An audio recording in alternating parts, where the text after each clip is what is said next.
इस दुनिया से प्रीत तोड़ के गिरधर को अपनाया, साथ सभी का छोड़ दिया और गिरधर गिरधर गाया। वो तो ऐसी भैर बवरिया हो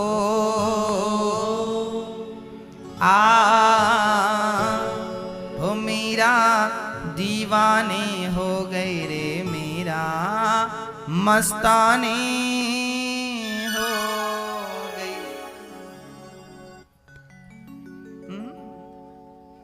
भक्तों, मां देवहूति को कपिल भगवान ने ज्ञान दिया कि मां बच्चे जीवन में सुख यहां भी नहीं, मां के पेट में किस प्रकार बच्चे की संरचना होती है, पूरी बात श्री कपिल देव जी ने कहा। जब पिता के द्वारा मां गर्भवती होती है ना, तो मां के गर्भ में किस प्रकार बच्चे का निर्माण होता है, मेडिकल साइंस जो बात आज कह रही है, हजारों साल पहले कपिल भगवान ने अपनी मां देवहूति को वो बात कह दी थी। कपिल भगवान ने मेडिकल साइंस की बात भी कही थी। हमारे भागवत में, हमारे वेदों में पूरा साइंस है, पूरा विज्ञान है। आज डॉक्टरों ने अभी पता किया है, अभी ज्यादा से ज्यादा इस बात को 10 या 15 साल हुए हैं, अभी 10-15 साल पहले डॉक्टरों ने पता किया है कि बच्चे के मां के पेट में बच्चा किस प्रकार से बनता है, 1 महीने में क्या, 2 महीने में क्या, 3 महीने में क्या, वो सारी बातें यहां लिखी हैं। वही मेडिकल साइंस कहता, एक रात में स्त्री के रज से मिलकर के वह कलल बन जाता है, 5 रात्रि में बुदबुदे की तरह हो जाता है, 10 दिनों में बच्चे का पिंड बेर की तरह कठोर हो जाता, बेर की तरह इतना सा हो जाता। 1 महीने में बच्चे का सिर बनता है, 2 महीने में हाथ पांव अंग निकलने शुरू हो जाते हैं, 3रे महीने में नख रोम अस्थि चर्म और स्त्री पुरुष के चिन्ह भी 3रे महीने पे निकलते हैं। इसलिए बेटा है या बेटी है ये 3रे महीने ही बताया जा सकता है ना। लिंग परीक्षण के 3रे महीने में होता, उसके पहले नहीं हो सकता। देखिए पेट के अंदर बच्चे की कैसी संरचनाएं होती हैं, हमारे शास्त्रों में लिखा है। आप किस प्रकार से साइंस को पढ़ते हैं मुझे नहीं पता, पर हमारे वेदों को पढ़ के साइंस को पढ़ेंगे ना, तो आप और अच्छे साइंटिस्ट बन पाएंगे। हमारे शास्त्रों में सब कुछ लिखा है। 4 माह में उसमें मांस आदि 7 धातुएं पैदा हो जाती हैं। 5वें महीने में बच्चे को भूख और प्यास, बच्चे को भूख प्यास कब लगती है? 5वें महीने में, ऐसा मेडिकल साइंस ही बोलता है। 5वें महीने से ही मां को ज्यादा भूख लगती है, क्योंकि बच्चे को भूख लगने लगती है। देखिए छोटी छोटी चीजें, ये बात भागवत में लिखी है। मेडिकल साइंस ने बड़ी मेहनत करके जो बात आज सबके सामने रखी, सेम वही बात शास्त्र जो कह रहे हैं वही बात मेडिकल साइंस कह रहा है, वही बात, अंतर कुछ नहीं है। तो साइंस तब था, अलग रूप में था। 6वें महीने में बच्चा मां के शरीर में दाहिने से बाएं, बाएं से दाएं तरफ खिसकने लगता है, बच्चे के हलचल समझ में आने लगती है। मां कहती बच्चा लात मार रहा, पांव मार रहा, वो यहां वहां जाता है। कहते हैं जब बालक 6 महीने का हो जाता है ना, 7 महीने का, तो मां के गर्भ में उस बच्चे के पिछले जन्म के, उसने जो जो पिछले जन्म में सब किया था वो सब समझ आ जाता है। भगवान से बच्चा हाथ जोड़कर कहता, भगवान मुझे इस गड्ढे में क्यों? सोचिए उस बच्चे को कितना कष्ट होता होगा, इतनी सी जगह पर वो ऐसे बैठा रहता है, सिकुड़ के, करवट लेने तक की भी जगह नहीं, हिलने डुलने की जगह नहीं। आप और हम मां के पेट में 9 महीने तक ऐसे बैठे रहे, भगवान से कहते रहे किस पाप की तू सजा दे रहा है, मुझे देख कहां बिठा रखा, मलमूत्र के गड्ढे में। भगवान ने कहा क्या बताऊं, कई बार मैंने तुझे बाहर किया, तू फिर अंदर आ जाता, ऐसा कर्म करता है कि तुझे फिर से नरक में आना पड़ता। अब वो भगवान की स्तुति करता है, प्रभु अब मुझे एक मौका दो, जल्दी से बाहर कर दो, मैं ऐसा कोई कर्म नहीं करूंगा जिसके कारण अब मुझे यहाँ आना पड़े। भगवान से कहते हैं कि हे प्रभु मैं आपकी भक्ति करूंगा, कभी झूठ नहीं बोलूंगा, कभी गलत मार्ग पर नहीं चलूंगा। हाँ मैया जी हो गया व्हाट्सएप, थोड़ा प्यार से सुन लो, ध्यान से। मोबाइल छिपा के आप चला रही हो पर हमें दिख रहा है।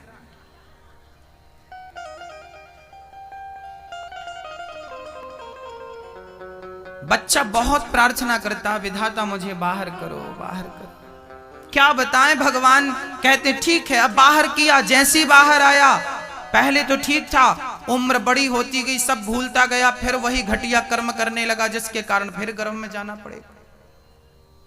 कपिल भगवान ने ज्ञान दिया, मां संसार के लोगों से प्रेम ना करिए, गोविंद से प्रेम कर लिए। जैसे ही कन्हैया की कथा, भगवान की चर्चा कपिल जी ने सुनाई, मां इतनी द्रवीभूत हो गई उस कथा को सुनकर कि मां खुद पानी बनकर बह गई। मां के शरीर से ही पानी निकलने लगा। वहीं से एक नदी का प्राकट्य हुआ, सिद्धा नाम की नदी बन गई मां देवहूति, और कपिल देव जी ने उसी नदी में आचमन किया, सीधे गंगा सागर चले गए। बाकी तीर्थ बार बार, गंगा सागर एक बार। कपिल देव जी गंगा सागर गए। मनु जी महाराज की तीसरी बेटी की चर्चा, दो बेटियों की पूरी भई, तीसरी बेटी की चर्चा थी। मनु जी की तीसरी बेटी का नाम था प्रसूति। प्रसूति का विवाह दक्ष प्रजापति से हुआ था। ये दक्ष कौन थे? माता सती के पिता। एक बार दक्ष ने अहंकारवश शंकर जी का अनादर कर दिया था। एक बार क्या हुआ, शंकर जी माता पार्वती को कथा सुनवाने ले गए थे त्रेता युग में। चलो आज कथा सुनवा के लाते हैं। हाँ, आपका पति कभी खुश होता होगा ना आप पे, तो बोले चलो पिक्चर दिखा के लाते हैं। पर शंकर जी बोले चलो आज कथा सुनवा के लाते हैं। हाँ, आज कथा सुनवा के लाते हैं। आपको आश्चर्य होगा, लोग गर्मी, ये 25 दिसंबर से 31 दिसंबर तक की छुट्टियां होती है ना बच्चों की, तो लोग कहीं जाते हैं घूमने, कहीं कहीं कहीं कहीं। कल यहाँ पर एक पति पत्नी अपने बच्चों के संग कहाँ से आए? हिमाचल से आए। हिमाचल से उन्होंने कहा कि छुट्टियां पड़ी हैं तो चलो हिमाचल से, वो यहाँ इंदौर में केवल कथा सुनने के लिए आए हैं। इतने दूर हिमाचल से आए हैं। कहाँ हैं आप लोग? यहाँ हैं तो उठ जाइए, यहाँ ही है। अच्छा, आप लोग ये हिमाचल से आए हैं छुट्टियां भागवत जी के संग बिताने। एक बार सुंदर तालियां बजाइए ना के लिए। बड़ी दूर से आए हैं, बैठ जाइए। बड़ी लंबी यात्रा, 24 घंटे की यात्रा थी लगभग।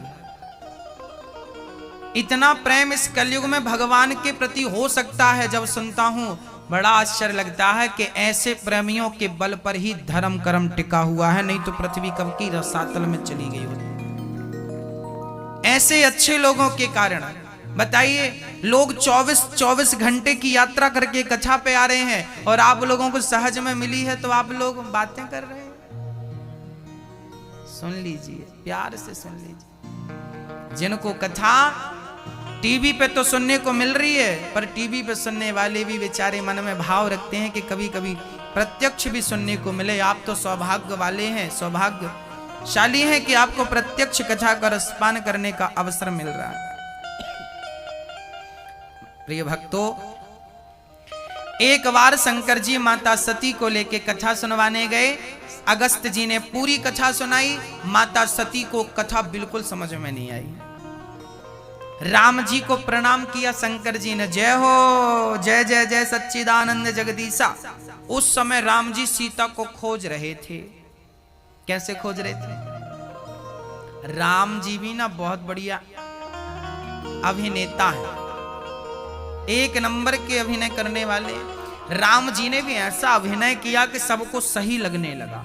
राम ने जब रोना शुरू किया, कैसे रोए राम जी कि हे खग मृग हे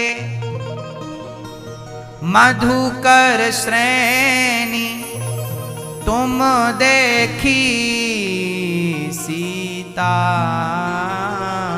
मृग नैनी।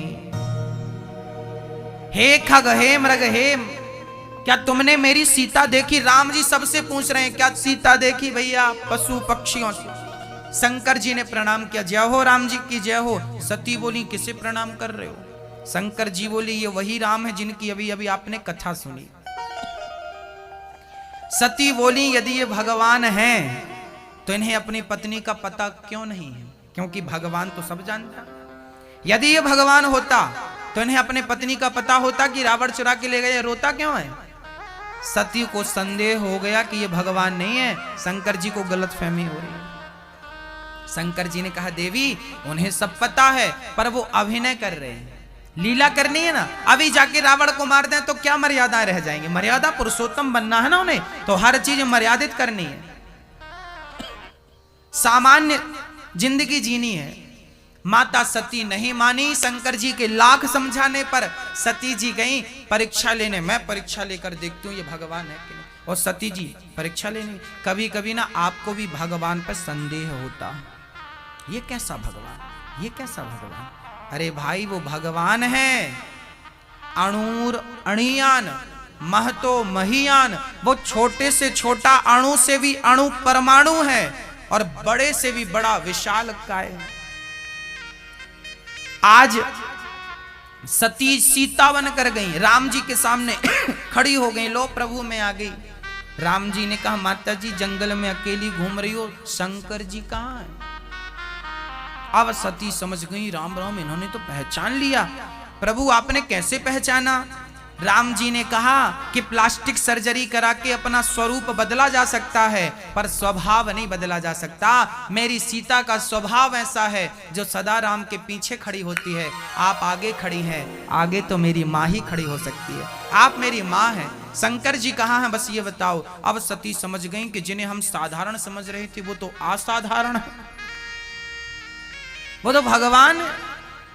सती गई, माता सती गई, शंकर जी से कहा चलो प्रभु चलते हैं। शंकर जी ने कहा हो गई परीक्षा।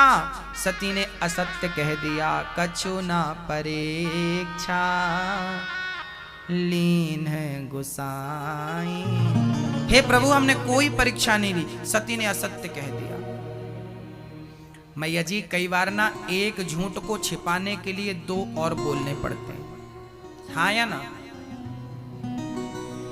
एक झूठ को छिपाने के लिए दो और बोलने पड़ते हैं, इसलिए दो और ना बोलने पड़े, इसलिए एक ही बार में सच बोल दो ना। जान जाएगी या बचेगी सो देखा जाएगा आगे। क्यों हम झूठ पे झूठ पे झूठ बोले? माता सती ने सच बोल दिया होता तो उनकी गृहस्थी शायद बच जाती, पर माता सती ने, याद रखना, जो स्त्री अपने पति से झूठ बोलने लगे, आपके झूठ बोलते ही आपके रिश्ते कमजोर हो जाते हैं, देर सवेर वो असत्य पकड़ा जाता है। अच्छा याद रखना, झूठ की ज्यादा उम्र नहीं होती, झूठ जल्दी एक्सपायर हो जाता है, हाँ या ना? जबकि सच की कोई एक्सपायरी डेट होती ही नहीं। झूठ जल्दी मरता है जबकि सच मरता ही नहीं। तो आज जो आपने झूठ बोला है वो एक दिन मर जाएगा और जिस दिन मरेगा तो पकड़ा जाएगा। इसलिए झूठ के रिश्ते ना बनाए जाएं, झूठ की नींव ना रखी जाए, सच की। आजकल बहुत सारे रिश्ते ना झूठ की नींव पे चल रहे हैं। थोड़ी सी आंधी आए तो बिखर जाए ना, गलत है। सत्य, माता सती ने झूठ बोल दिया। शंकर जी बोले ठीक है, त्याग दिया मन से सती, आपने मेरे स्वामी का रूप बनाया, राम को मैं पिता, सीता को मैं मां मानता हूं। आज आपने मेरी मां का रूप बना लिया, आज से इस शरीर से आपसे कोई भेंट नहीं होगी। शंकर जी ने सती का त्याग कर दिया। अब सती बहुत परेशान भई, शंकर जी समाधि में डूब गए। एक दिन शंकर जी के ससुर जी दक्ष ने यज्ञ किया। शंकर जी के ससुर जी ने यज्ञ किया। एक दिन क्या हुआ था, दक्ष ने यज्ञ किया था, उस यज्ञ में स्वागत सम्मान समारोह रखा था, वहां शंकर जी गए थे, पर दक्ष के आगमन पर खड़े नहीं भये थे, तो दक्ष आग बबूला हो गया था। मैं आया तुम खड़े नहीं भये, ऐसे सभासद उठा के फेंक दो, इसे उठने का ज्ञान नहीं, बैठने का। भरी सभा में दक्ष ने भगवान शिव का अनादर किया, पर धन्य थे भगवान शंकर के अपमान का कड़वा घूंट पीते गए। अच्छा मैया जी, यहां पे एक बात मैं आपको हमेशा कहता हूं, फिर निवेदन करूंगा। अच्छा ये बताओ, गाली देने वाला महान होता है या गाली सुन लेने वाला महान होता है? बड़ा आप किससे मानेंगे? आपने हमारे गाल में एक थप्पड़ मार दिया और फिर भी हम मुस्कुरा रहे हैं आपको देख के, और ईश्वर से प्रार्थना कर रहे हैं कि भगवान इन्हें सद्बुद्धि देना। तो अब आप बताइए समझदार कौन हुआ, थप्पड़ मारने वाला या थप्पड़ को सहन करके इस प्रकार से भाव व्यक्त करने वाला? महान वो नहीं होता जो थप्पड़ के बदले थप्पड़ मार दे, महान वो होता है जो सहन कर ले और फिर भी ईश्वर से कहे कि विधाता इन्हें सद्बुद्धि देना, इनका भला करना, इनका बुरा ना करना। इनने मेरे लिए थप्पड़ मारा, इनका भला करना विधाता, बुरा ना करना। जो दूसरों के बारे में सच अच्छा ही सोचता है ना मेरी माँ, जो सबके बारे में सदा अच्छा सोचता है, मेरा कन्हैया बैठा उसके बारे में अच्छा सोचने के लिए। जमाना कैसा सोच रहा है मुझे नहीं पता, आपके लिए सोचने दीजिए ना। किसी के सोचने से क्या होगा? कौआ के कोसने से क्या गाय मर जाती है?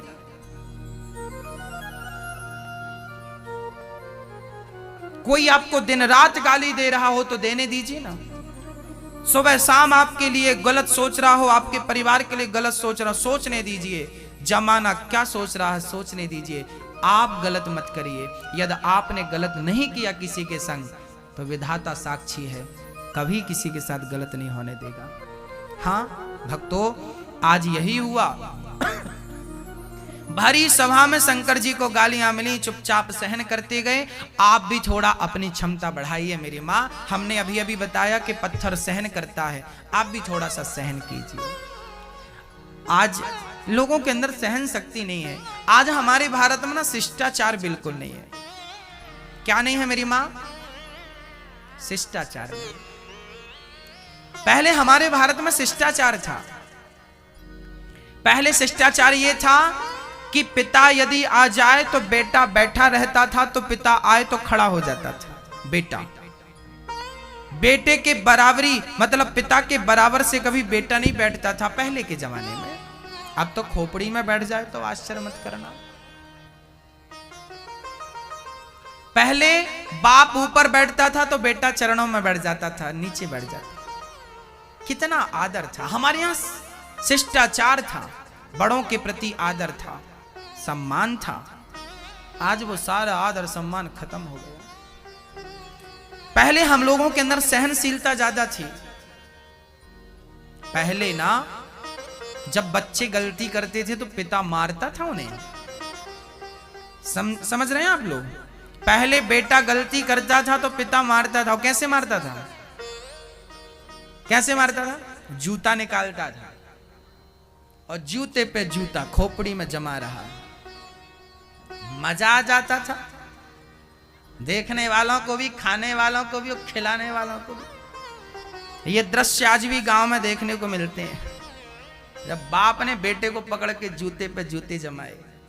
पहले का बेटा 1000 जूता खा लेता था बाप का, पर क्या मजाल के वो बेटा उफ कर दे पिता के लिए। क्या मजाल के वो बेटा बोल दे कुछ। और आज अपने बेटों को मार के देखिए थप्पड़, क्या जवाब देते हैं पलट के। हाँ, पहले का बेटा अनपढ़ था तो बाप के 1000 जूते खा सकता था, बोलता नहीं था, बाप का आदर करता था, सम्मान करता था। अनपढ़ बेटा, आज के पढ़े लिखे बेटे आंख दिखा रहे हैं। क्या पढ़ाई की आपने, क्या बदलाव हुआ, मुझे समझ नहीं आया। हाँ, पहले माँ बाप, पहले सुना आपने कभी कि कोई बेटा अपनी माँ को घर से निकाल दे? सुना कभी? आज आए दिन खबर मिलती है कि बेटे ने माँ को घर से निकाल दिया। पहले घर कच्चे होते थे मेरी माँ, पर रिश्ते बहुत पक्के होते थे। आज घर बहुत पक्के होते हैं पर रिश्ते बिल्कुल कच्चे हो गए। पहले रिश्तों की बहुत कीमत थी, बहुत सेवा होती थी माँ बाप की, सेवा करके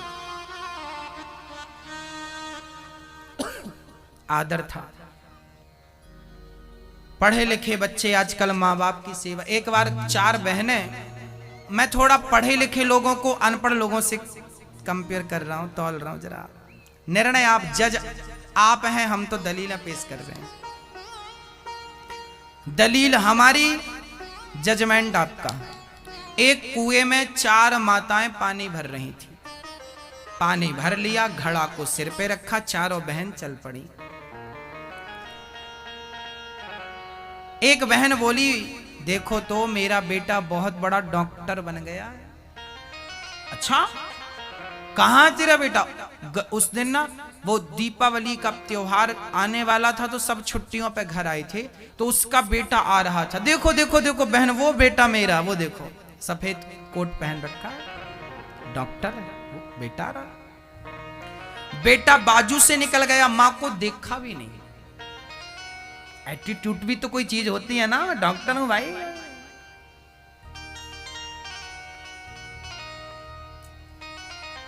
दूसरी ने कहा, बहन मेरा बेटा बहुत बड़ा वकील है। तब तक काला कोट वाला आ गया। देखो देखो देखो मेरा बेटा आ रहा है। बेटा आया, ओ वकील टाइप का निकल गया बाजू से, ये मेरा बेटा है।